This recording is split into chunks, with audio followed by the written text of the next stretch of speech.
માં જોવા મળી રહ્યા છે। ધોધમાર વરસાદ અમરેલીમાં રાજુલા પંથકમાં જામ્યો છે વરસાદી માહોલ। રાજુલાના ડોડિયા બાલાપરમાં વરસાદ, ઉપરવાસમાં વરસાદથી સુકવો નદીમાં પૂર આવ્યું છે। સુકવો નદીમાં નવા નીરથી ખેડૂતોમાં ખુશી જોવા મળી રહી છે। તો અમરેલીના ખાંભા ગીર પંથકમાં ધોધમાર વરસાદ, ભાવરડી, સરાકડિયા, હનુમાનપુરમાં વરસાદ, ગ્રામ્ય વિસ્તારોમાં કડાકા ભડાકા સાથે વરસાદ। ભાવરડી ગામના રસ્તાઓ પર ભરાયા છે પાણી। વિરામ બાદ વરસાદથી ખેડૂતોમાં ખુશી જોવા મળી રહી છે।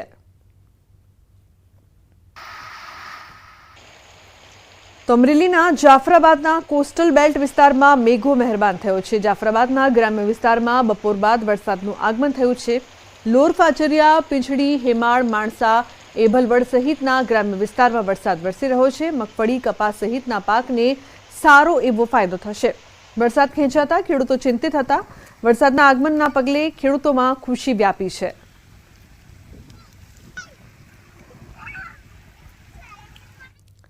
તો ગીર સોમનાથમાં ભારે ગરમીના બફારા બાદ ગીરમાં વરસાદી માહોલ છવાયો છે। તાલાલા ગીરના માધુપુર અને ધાવા ગીરમાં વરસાદી ઝાપટા જોવા મળ્યા છે। લાંબા વિરામ બાદ ધીમી ધારે વરસાદના આગમનથી ગીરના ખેડૂતોમાં ખુશી જોવા મળી છે। ભારે ગરમીના બફારાથી લોકોને રાહત મળી છે।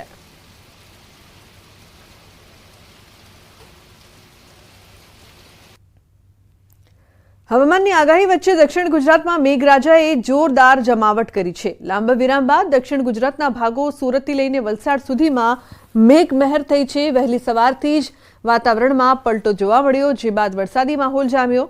સુરતના માંગરોળ અને કામરેજ તાલુકામાં વરસાદ વરસ્યો।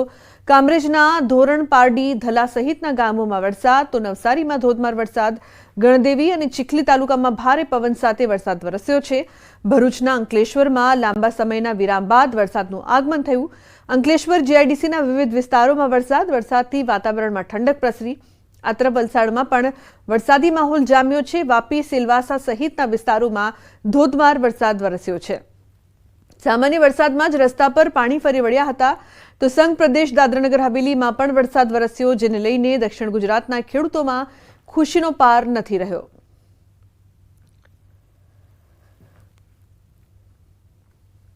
તો એકવાર ફરી જામ્યો વરસાદી માહોલ।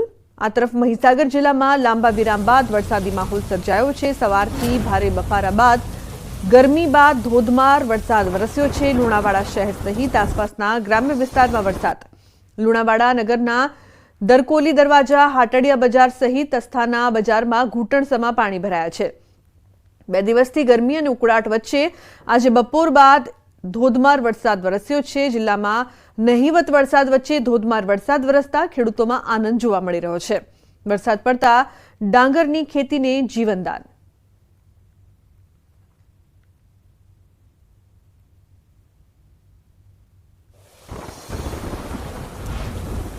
વરસાદને લઈને દક્ષિણ ગુજરાત માટે મહત્વના સમાચાર। 2 દિવસ દક્ષિણ ગુજરાતમાં ભારે વરસાદની આગાહી છે। નવસારી, વલસાડ, સુરતમાં પડી શકે છે ભારે વરસાદ। નવસારી, વલસાડમાં વાવાઝોડાની પણ આગાહી કરવામાં આવી છે। હવામાન વિભાગે રાજ્યમાં સામાન્યથી મધ્યમ વરસાદની આગાહી કરી છે। આવતીકાલે નવસારી, વલસાડ તેમજ દમણ, દાદરાનગર હવેલીમાં ભારે વરસાદની આગાહી છે। રાજ્યમાં ગરમીને લઈને હવામાન વિભાગે કહ્યું કે ઉત્તર પશ્ચિમમાં પવન ફૂંકાતા મહત્તમ તાપમાન વધી રહ્યું છે। સામાન્ય કરતાં 2 થી 3 ડિગ્રી તાપમાન વધુ નોંધાઈ રહ્યું છે।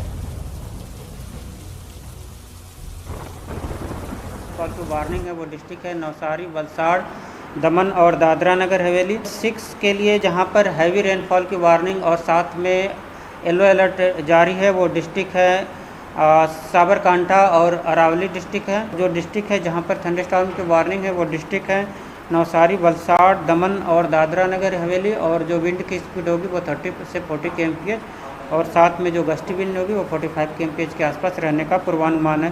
आज के लिए अहमदाबाद और गांधीनगर के लिए लाइट टू मॉडरेट रेन का पूर्वानुमान है। अहमदाबाद में भी डिस्कम्फर्ट कंडीशन अभी बनी हुई है, जिसके कारण कल जो टेम्परेचर 36 डिग्री सेल्सियस के आसपास मैक्सिमम टेम्परेचर रियलाइज हुआ है और ये आज भी इस टाइप की सिचुएशन बनी रहेगी। 23 થી 26 ઓગસ્ટ અનરાધાર વરસાદની હવામાન નિષ્ણાંત અંબાલાલ પટેલની આગાહી। બંગાળનું લો પ્રેશર અને અરબ સાગરમાં બની રહેલી સિસ્ટમ મજબૂત બનતા ધોધમાર વરસાદ પડી શકે છે। આગામી તારીખ 23 થી 24 ગુજરાતમાં રાજ્ય ભાગોમાં ભારેથી અતિભારે વરસાદ પડવાની શક્યતા છે, કારણ કે એક બિહાર અને બંગાળ તરફ થતું લો પ્રેશર અને ત્યાંની અસર છે તો મધ્યપ્રદેશ અને ગુજરાતના ભાગો સુધી થશે. અરબ સાગરની સિસ્ટમ જે છે એ મજબૂત થશે અને તે પણ મધ્યપ્રદેશના ભાગો સુધી આવશે. આથી તારીખ 23 થી 24 પૂર્વ ગુજરાતના ભાગો, ગુજરાતના અન્ય ભાગો અને સૌરાષ્ટ્રના ભાગો તેમજ કચ્છના ભાગોમાં વરસાદ થવાની શક્યતા રહેશે. પૂર્વ ગુજરાતના કેટલાક ભાગોમાં અતિ ભારેથી અતિભારે વરસાદ થવાની શક્યતા રહેશે. મધ્ય ગુજરાતના ભાગોમાં વરસાદ થશે, ઉત્તર ગુજરાતના ભાગોમાં વરસાદ થશે, સાબરકાંઠાના ભાગોમાં પણ વરસાદ થવાની શક્યતા રહેશે, બનાસકાંઠાના ભાગોમાં વરસાદ થવાની શક્યતા રહેશે, કચ્છના ભાગોમાં વરસાદ થવાની શક્યતા છે. કેટલાક ભાગોમાં ભારેથી અતિભારે વરસાદ થતાં નદી નાળા છલકાઈ જવાની શક્યતા છે. 25 ઓગસ્ટ બાદ વધુ એક સિસ્ટમ બનશે, જેના કારણે રાજ્યના તમામ જિલ્લામાં પડી શકે છે સારો વરસાદ.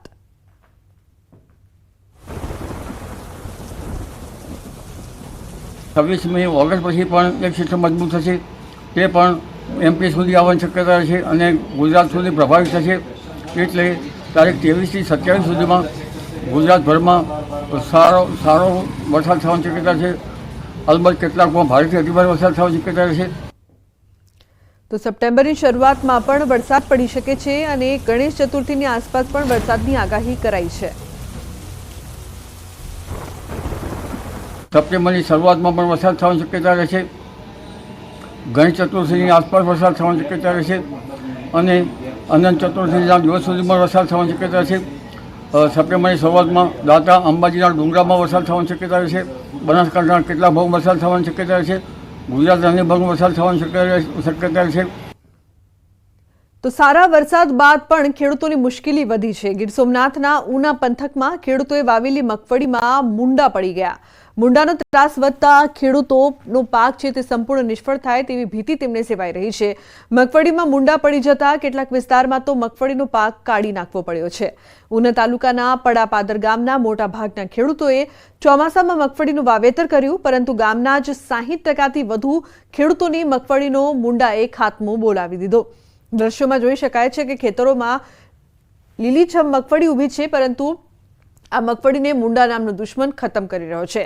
મુંડાના ત્રાસથી કંટાળેલા ખેડૂતોએ સરકાર પાસે મદદનો હાથ લંબાવ્યો છે. ની અંદર મુંડા આવેલા છે ને આ ભાગો રાખેલો છે તો અટાણે મજૂરીનો ખર્ચો ઉભો થાય એમ જોઈએ અમારીથી. 500 રૂપિયા મજૂરી હાલે તો અમારે બિયારણ ને બધું મોંઘું લીધેલું છે, તો આ કઈ રીતે પૂરું કરવું? એમાં મુંડાનું ઉપદ્રવ બહુ છે, જેથી કરીને એમાંથી છુટકારો મળે. આ 2 વખત માંડવી વાવેલ છે, પણ બીજી વખત એ પાક નિષ્ફળ ગયો છે. 7 વીઘાની માંડવી છે. અમારા ગામમાં ટોટલી 70% આજુબાજુ બધા માંડવીનું વાવેતર છે અને 1200 જેવા ખેડૂત છે. ટોટલીને પાક નિષ્ફળ જાય દીધી. માંડવીમાં મુંડા આવી ગયા છે ને 500 દાળિયા રાખેલા છે અત્યારે, અને માંડવીમાં કંઈ છે નહીં. તો અમે અમારી માગ છે કે સરકારને અમે કહીએ કે આમાં કંઈક અમને થોડીક સહાય કરે છે.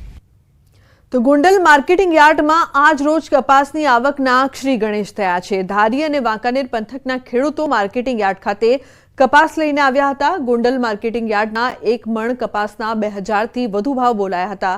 ગોંડલ માર્કેટ યાર્ડના ચેરમેન અલ્પેશ ઢોલરિયાએ જણાવ્યું કે ગોંડલ માર્કેટિંગ યાર્ડમાં ચાલુ સિઝનમાં પ્રથમ વખત નવા કપાસની આવક થઈ છે.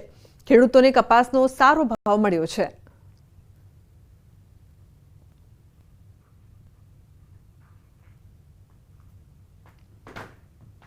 ખેડૂતો પોતાનો માલ વેચવા ગોંડલ માર્કેટિંગ યાર્ડમાં આવતા હોય, કારણ કે ગોંડલ માર્કેટિંગ યાર્ડ એ ખેડૂતોનું માર્કેટિંગ યાર્ડ છે અને એને હિસાબે ધારીથી આવેલા ખેડૂતનો કપાસનો અહીંયા વેચાણો કપાસના શ્રી ગણેશ થયા અને એ કપાસ 2000 રૂપિયા ઉપરનો આજે ભાવ છે. તો અમરેલીના ધારી વિસાવદર પેટ્રોલ પંપ પર સિંહની લટાર કેમેરામાં કેદ થઈ છે. મધરાત્રિએ સિંહ શિકાર માટે પેટ્રોલ પંપ પર આવી ચડ્યો હતો, જ્યાં સ્થાનિકે સિંહને કેમેરામાં કેદ કર્યો હતો. તો અવારનવાર આ વિસ્તારમાં સિંહના આટાફેરા જોવા મળતા હોય છે. સ્થાનિકે સિંહને કેમેરામાં કેદ કર્યા. પેટ્રોલ પંપ પર સિંહની લટાર જોવા મળી, જે બાદ લોકોમાં પણ ભયનો માહોલ પણ છવાયો. શિકારની શોધમાં સિંહની લટાર કેમેરામાં કેદ થઈ છે. તો સ્થાનિકે સિંહને કેમેરામાં કેદ કર્યો.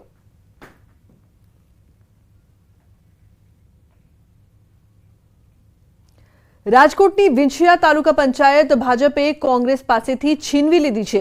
વિંછિયા તાલુકા પંચાયતમાં ભાજપનો ભગવો લહેરાયો. તાલુકા પંચાયતના કોંગ્રેસના પ્રમુખ ઉપપ્રમુખ વિરુદ્ધ અવિશ્વાસની દરખાસ્ત કરાતા ચૂંટણી યોજાઈ હતી, જેમાં પ્રમુખ તરીકે નીતાબેન ગઢાદરા અને ઉપપ્રમુખ તરીકે ભૂપત રોજાસરા બિનહરીફ ચૂંટાયા. કોંગ્રેસ તરફથી ગીતાબેન ડેલીવાડે પ્રમુખ ઉપપ્રમુખ માટે ફોર્મ ભર્યું હતું, પરંતુ આજે ગેરહાજર રહ્યા હતા અને કોંગ્રેસમાંથી બળવો કરીને 8 સભ્યોએ ભાજપને ટેકો આપ્યો હતો, જેમાં કોંગ્રેસના સભ્યોના ટેકાથી ભાજપે તાલુકા પંચાયત કબજે કરી છે. ગત ચૂંટણીમાં 18 બેઠક પૈકી કોંગ્રેસ 14 અને ભાજપે 4 બેઠક મેળવી હતી. કેબિનેટ મંત્રી અને જસદણ વિછિયા વિધાનસભાના ધારાસભ્ય કુંવરજી બાવળિયા બન્યા કિંગમેકર. ગઢાદરા નીતાબેન દેવરાજભાઈ, જેમની પ્રમુખ તરીકે ચૂંટણી થયેલ છે, અને ઉપપ્રમુખ તરીકે શ્રી રોજાસરા ભૂપતભાઈ લખમણભાઈ, તેમની ચૂંટણી થયેલ છે. બંને સભ્યોની પ્રમુખ અને ઉપપ્રમુખ બંનેની બિનહરીફ વરણી કરવામાં આવેલ છે. કુલ 18 સભ્યો